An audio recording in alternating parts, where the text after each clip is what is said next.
बटाट्याची भाजी तयार करायला घेतली. पाहिलं तर बटाट्याला मोड आलेत, तर काही बटाट्यांचा कलर बदलला. प्रश्न पडला, असे बटाटे खावेत का नाही? चला या व्हिडिओच्या माध्यमातून उत्तर शोधण्याचा प्रयत्न करूया.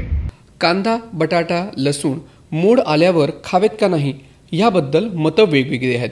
मोड येणं म्हणजे ते एक रोप म्हणून वाढण्याचा प्रयत्न करताय असं समजा.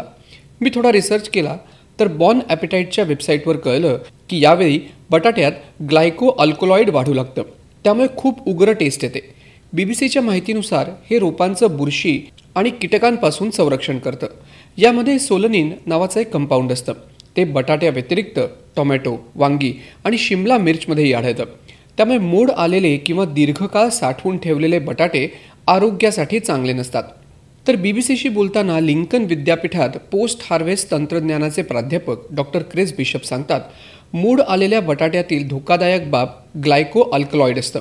यामुळे बटाट्याला कडवटपणा येतो, उलटी होऊ शकते. बटाट्यात ग्लायको अल्कलॉइड असल्याचं बटाट्याच्या हिरव्या रंगामुळे लक्षात येतं.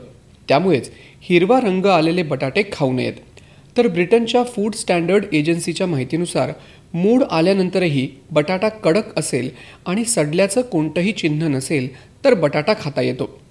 मात्र ब्रिटनच्या फूड स्टँडर्ड एजन्सीच्या माहितीनुसार बटाटा हिरव्या रंगाचा असेल तर तो फेकून देणंच योग्य आहे, कारण त्यामध्ये काही विषारी घटक असतात ज्यामुळे शरीराला हानी होऊ शकते.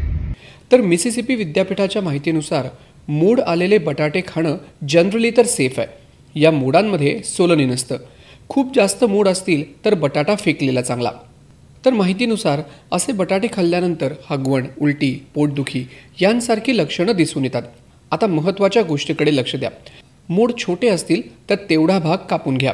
मोड 1 इंचापेक्षा मोठे असतील किंवा बटाटा नरम झाला असेल तर तो फेकून दिला पाहिजे. बटाट्यातील हिरवा रंग असलेला भाग कापून घ्यावा, कारण तो अधिक विषारी असतो. तर मोड आलेले कांदे आणि लसूण यांच्या बाबतीत मात्र तेवढा धोका नसतो. बीबीसीशी बोलताना प्राध्यापक मार्टिन म्हणतात, बटाट्याच्या तुलनेत कांदा आणि लसूण सर्वसामान्यपणे सुरक्षित मानले जातात, कारण कांदा आणि लसणामध्ये या प्रकारचा धोका नसतो.